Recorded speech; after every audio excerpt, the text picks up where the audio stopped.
Bonjour tout le monde et bienvenue pour un nouveau pas à page de scrap, donc le numéro 22 dans la série.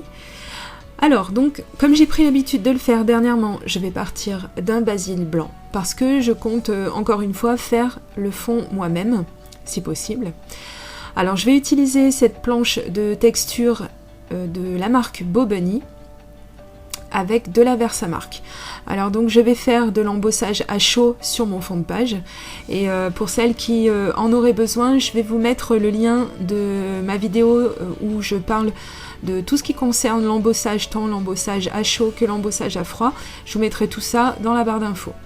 Alors je vais utiliser la poudre embossée blanche de la marque WO que je vais venir faire gonfler avec mon pistolet à chaleur comme vous pouvez le voir.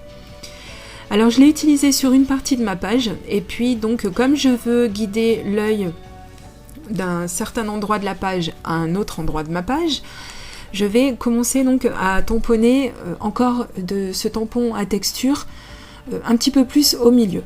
Parce qu'en fait donc j'avais commencé à tamponner en bas à gauche et tout doucement en fait je me dirige vers le haut, en haut à droite de ma page. Moi j'irai pas jusqu'en haut pour tamponner, je m'en suis arrêtée là. Et comme je trouvais que ce tampon, qui est très très beau d'ailleurs, était un tout petit peu... Enfin comment dire, que les bords étaient un tout petit peu trop coupés au couteau si vous voulez, j'ai sorti mon feutre à embosser. Donc j'ai refait quelques petites aspérités comme ça, j'ai repassé de la poudre à embosser dessus, que j'ai refait chauffer. Et donc comme ça nous fait des bords un tout petit peu moins coupés au ciseau, comme ça c'est un petit peu plus joli. Après vous pouvez tout simplement venir enlever un petit peu de l'encre que vous avez mis sur votre tampon, sur la périphérie, et faire en sorte d'avoir un résultat un petit peu moins régulier si vous voulez, à moins que ce soit le résultat que vous vouliez obtenir. Donc je vous montre le rendu que j'ai eu avec les Distress, les deux roses que j'ai utilisés. Alors vous ne me verrez malheureusement pas travailler mon fond de page parce que comme vous le voyez ça bouge affreusement, pour la simple et bonne raison que je filme avec mon Canon au-dessus de mon travail. Et pour l'instant j'ai pas d'autre solution que de faire comme ça. J'espère que ça va pouvoir changer d'ici un petit moment parce que là ça commence à être vraiment pénible. Je suis obligée de couper beaucoup de choses sur la vidéo parce que ça tremblote vraiment beaucoup trop.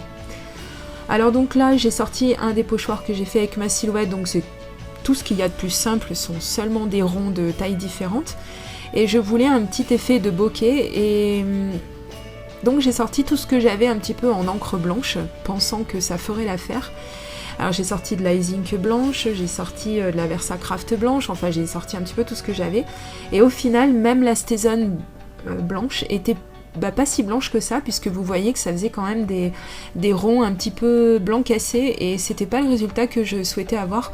Alors ce que j'ai fait tout simplement, j'ai réfléchi, parce que oui ça m'arrive, et je me suis dit, puisque je travaille des encres aquarellables, et tout simplement je prends de l'eau et normalement je devrais quand même arriver à avoir un résultat tel que vous le voyez à l'écran d'ailleurs, puisque vraiment c'est tout bête, mais bon il fallait y penser tout simplement, fallait réfléchir.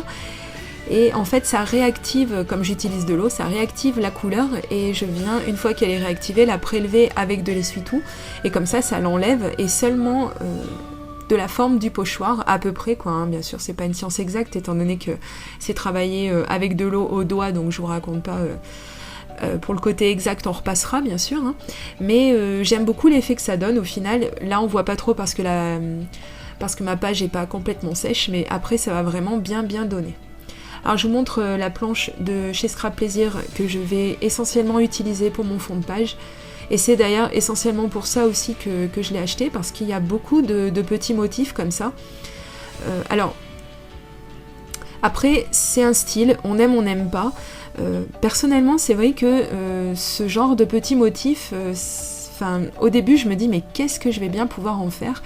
Et c'est vrai que cette planche, je ne l'ai pas achetée foncièrement pour ces motifs-là. Et justement, c'est se mettre un petit peu au défi que de se dire, mais c'est dommage, j'ai du matériel et je m'en sers pas. Donc maintenant, tous ces petits tampons comme ça, ces tout petits motifs qui m'inspirent pas forcément au départ, et ben je m'en sers pour agrémenter mes fonds de page et maintenant j'adore. Et c'est même ce que je recherche, on va dire, un petit peu sur les planches de tampons que je possède maintenant. Et j'en suis très très friande et au contraire maintenant je vais même peut-être avoir tendance à acquérir du matériel alors qu'avant je me serais dit mais je suis complètement pas inspirée par ce genre de petites choses et je saurais pas du tout comment m'en servir, alors que vous voyez c'est vraiment très très simple. Encore une fois, il n'y a pas vraiment de règles à respecter si vous voulez pour agrémenter son fond de page. Certaines pourront penser que vers la fin ça va vraiment paraître trop chargé, il y en a d'autres qui vont trouver ça un petit peu trop clean, après c'est vraiment au goût de chacun.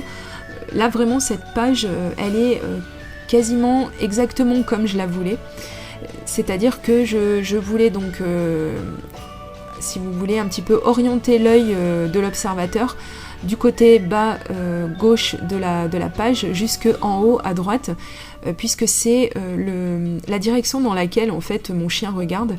Et donc vous verrez quand j'aurai positionné la photo, ça va vraiment prendre, si vous voulez, tout son sens. Et effectivement, je trouve que ça a vraiment beaucoup guidé l'œil et ça a vraiment donné la direction justement que je voulais que l'œil prenne. Donc ensuite, tout bêtement, j'ai continué là pendant que je parlais à agrémenter ma page. Alors j'ai sorti divers tampons, donc après j'ai pris du AliExpress, etc. Donc là ce sont des tampons à molette. Alors c'est aussi pour certains des tampons que j'ai achetés sur AliExpress. Il y en a d'autres qui sont des tampons à molette de chez Casey Art et de Becky Higgins. Donc je reconnais que j'en ai quand même pas mal, étant donné que je fais maintenant beaucoup de Project Life. C'est vrai que ces petits tampons, je trouve qu'ils se prêtent beaucoup à ce genre de discipline. On peut les placer vraiment sur beaucoup de créations. Et pour le prix en fait où on les paye, c'est vraiment de très bons investissements. Alors je sais que tout le monde ne les aime pas, parce qu'ils ont une façon de tamponner un petit peu spéciale. Donc moi après c'est vrai que sur mes pages, je cherche pas un résultat forcément, d'ailleurs ça se voit, un résultat forcément très précis. Et c'est justement ça, je trouve, qui donne le cachet à la page au final. Mais c'est quand même, je trouve, pour le prix auquel on peut les avoir, c'est quand même un très bon investissement. Il y a beaucoup de petits messages à chaque fois dessus. Et voilà, moi ça fait partie du matériel que j'aime beaucoup. Encore une chose que j'aime beaucoup, c'est faire des petites taches noires, comme vous le voyez. Alors là, j'ai seulement sorti ma Distress Black Suit. J'ai pas jugé utile de sortir mon encre de Chine, j'avais la flemme ce jour-là, donc je me suis dit je vais essayer, et si le noir me paraît pas assez noir à ce moment-là, je sortirai l'encre de Chine, et puis ça allait très bien. Donc ensuite je vais tamponner ce joli motif cœur, toujours d'une planche de chez Scrap Plaisir, sur ce papier de la marque Cartabella, que j'ai depuis déjà un petit moment, et comme je voulais pas l'utiliser dans son intégralité, je me suis dit que j'allais le garder justement pour faire du paper piecing. Donc là, bingo, c'était le moment, et j'aime beaucoup du coup ce que ça va donner sur ma page. Alors c'est un papier très épais, donc j'ai choisi de sortir ma clé au colle pour être sûre que ça bouge pas trop. Bon, de toute façon, après, je conserve mes pages de scrap dans des albums.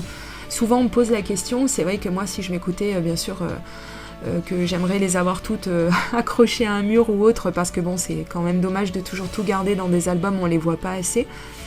Bon, en même temps, je vais pas refaire la déco de chez moi avec mes créations, donc bon, il faut comprendre, de toute façon, j'aurai pas assez de murs de disponibles.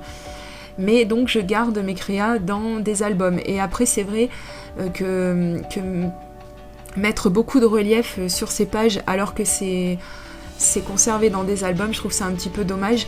Et même pire, j'ai certaines créations où ça a un petit peu tendance à s'écraser, donc les endroits où j'ai mis des fleurs, etc. C'était bien joli sur le coup, et puis après, effectivement ça s'écrase, donc c'est un petit peu dommage.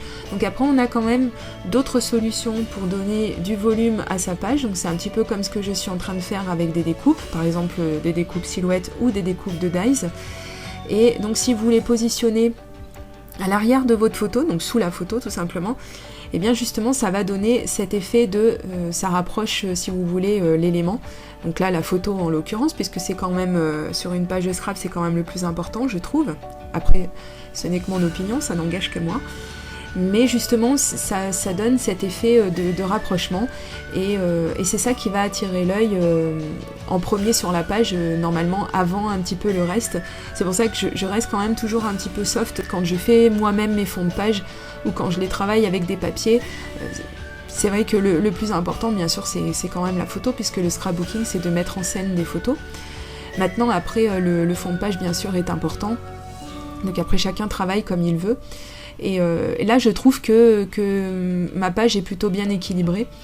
Et comme je le disais tout à l'heure, donc j'ai essayé de donner cette impression de mouvement, donc de gauche à droite sur la page en remontant. Et donc j'avais ces toutes petites chutes, alors vraiment, mais alors rikiki comme c'est pas permis, toutes petites chutes de découpe de pissenlit, et je me suis dit bah tiens, c'est une très bonne idée que de les garder et de les coller sur la page. Donc vous voyez, c'est pas grand chose, mais je trouve que ça change tout. Ça donne vraiment une impression de légèreté, de souffle d'été si vous voulez. Je trouve ça vraiment, vraiment très très joli. Et donc on reste vraiment dans l'esprit que je voulais donner à cette page, encore une fois. Et c'est vraiment le style pour l'instant qui me convient bien. Et j'espère que ça vous convient à vous aussi, parce que vraiment c'est tout ce que j'aime faire. Alors donc j'ai positionné mon titre, donc c'est une découpe silhouette que j'ai trouvée sur un groupe de découpe, ou sur Facebook ou sur internet, me demandez pas, je l'ai recherché d'ailleurs, et j'ai même plus le fichier, ça fait longtemps que je l'ai. Et donc c'est bien dommage, je l'ai découpé que 2 fois et il m'en reste plus qu'une. Bon, tant pis, c'est pas grave, j'essaierai de la refaire avec de la calligraphie, un petit peu quelque chose un peu dans le même style. Et pour donner un peu plus de profondeur à mon titre, j'ai surligné quelques petits endroits avec un stylo blanc, parce que bon, c'est un duo qui marche très bien, le noir et le blanc de toute façon. Tout comme là, le rose et le noir, hein, c'est vraiment une dualité, moi c'est vraiment 2 couleurs que j'aime beaucoup.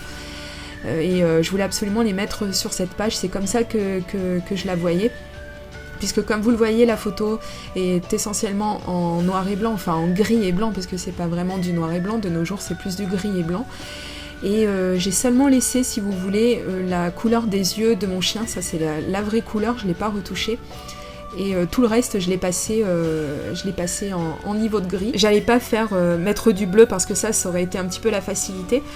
Et c'est vrai que le rose et le bleu, je trouve que c'est pas forcément des couleurs qui vont très bien ensemble, donc là c'était un petit peu un défi, et je trouve que au final ça ressort très bien. Voilà, il n'y a rien qui jure, et ma page me plaît beaucoup. Elle a exactement la tonalité que je voulais lui donner. Donc j'espère qu'elle vous plaît à vous également. N'hésitez pas si vous avez besoin de précisions sur le matériel que j'ai utilisé. Et je vous laisse avec les photos à la fin de la vidéo. Quant à moi, je vous reviens très très bientôt avec une autre vidéo création. Gros bisous, bye bye.